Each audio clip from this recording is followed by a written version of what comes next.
Hello traders, and welcome to the market opening preview on a Tuesday, August 25th, 2014. Great to be with you, coming to you live from Pattaya, Thailand. Beautiful, hot, blue, sunny skies and white, sandy beaches. Traders, this is brought to you through FXCL Excellence in Trading. Traders, let me introduce myself to you. My name is William Guild. I am your moderator through the market opening preview every single day before the London Open, and also on Friday after the market close, we do the Friday wrap-up. Please come and join us. Traders, I started trading in 2006 and 2008. I retired from a wonderful 27-year career in the fire rescue department out of the wonderful state of Florida. 9 days later, I came on a 3-month vacation to Thailand. Well, traders, it's 2014 and I'm still here. But the point is, I trade the Forex markets every single trading day, even if I don't take a trade.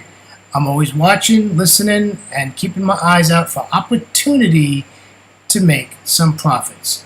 Traders, let's take care of the risk disclaimer before we move on to the charts and news. Forex trading has a large potential rewards, but also a large potential risk.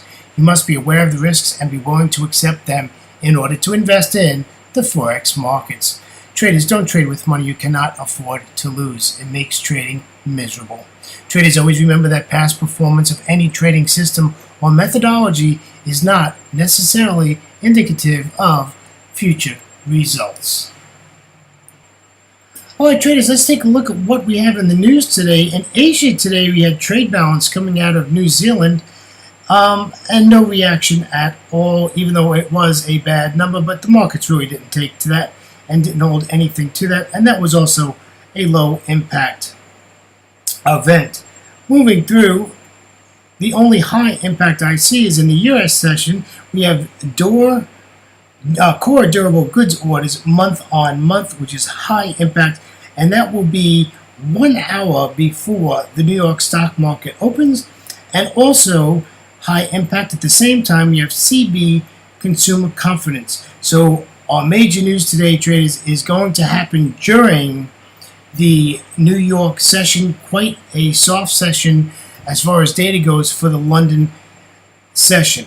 Alright, traders, let's take a look at some of the indices that have closed.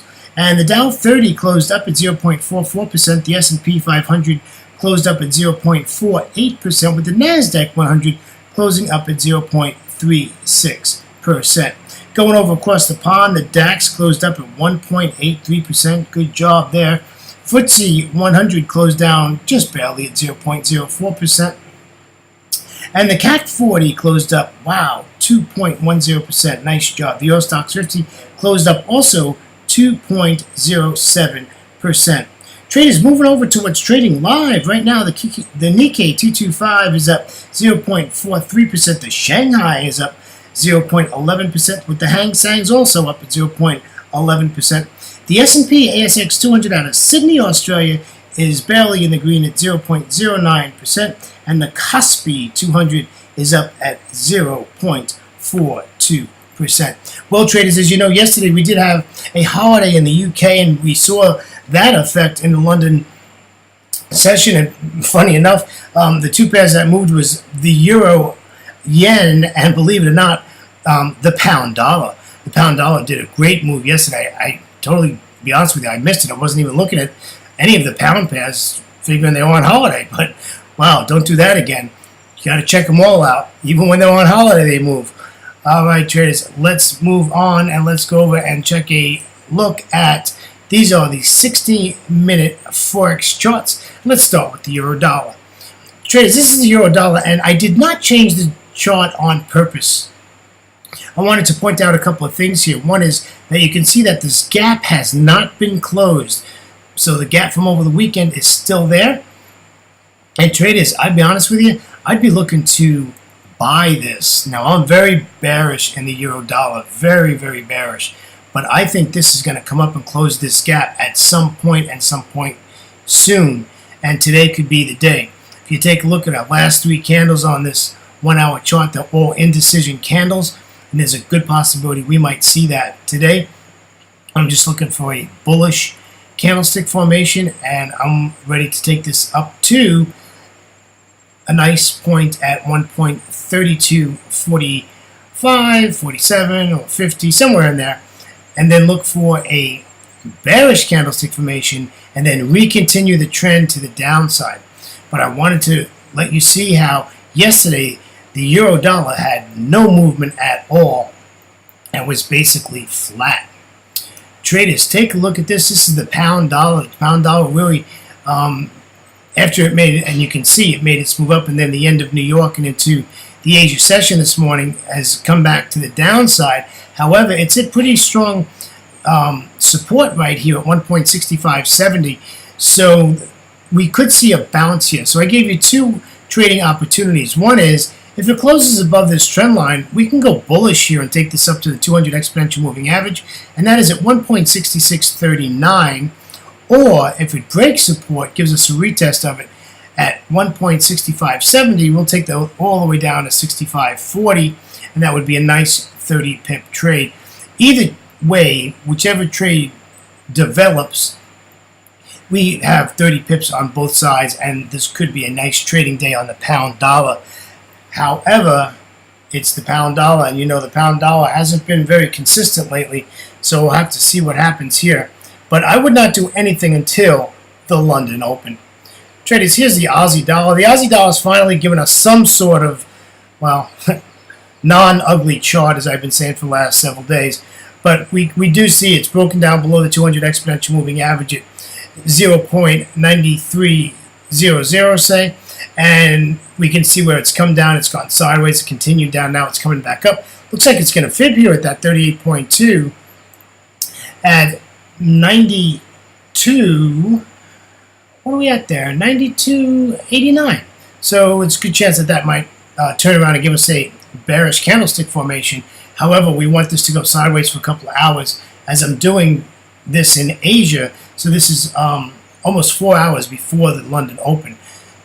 However, it wouldn't bother me at all if this got nice and close to that 200 exponential moving average and we can short it from there. That would be wonderful. All right, traders, let's take a look at the euro yen. Euro yen has been great. It's been bearish lately. It actually did very well. You know, you can see where that big sell-off was yesterday. Then we got into New York, went sideways, and then our, 7 hours of the last 4 hours, and then of course into Asia, you can see it's totally sideways. So we have a couple of options here. One is I want to sell this, right?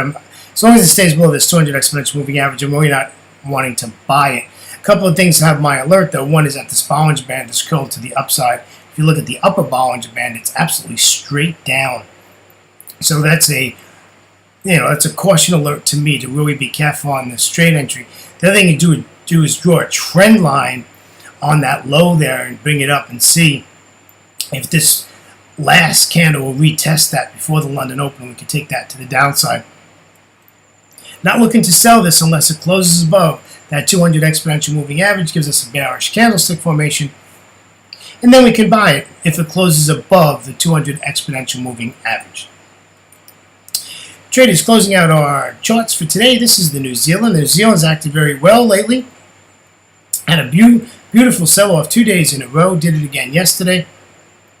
You can see now we are bouncing off of support as we speak, and that is at 83.14. This would really be a nice entry, traders, to get into this trade. But you can see that we'll come up to this 83.40 area, which is a 23.6 Fibonacci level, and that is resistance. So not quite sure I want to jump in now. Probably 2 hours ago was the time to jump into that. We could have been break even already and just sitting pretty. And if it went, it went. If it didn't, no big deal. But now I think we're going to have to wait till the London Open, even though I do like this trade very much, to at least that 0.8360 area, and then we can short this, because my bias is to short it. But this would have been a nice counter trend trade to the upside to get to that 38.2 Fibonacci level. All right, traders, that wraps up our charts for today. On behalf of myself, William Gilday, and our great friends at FXCL Excellence in Trading, I'd like to thank you for joining me on this Tuesday. Traders, have a great trading day. grab those profits. And traders, the trick for today is entries. So be very careful with your entries. And traders, remember, I will see you tomorrow before the London Open. Coming to you live from Pattaya, Thailand. Take care and have a great day. Bye-bye.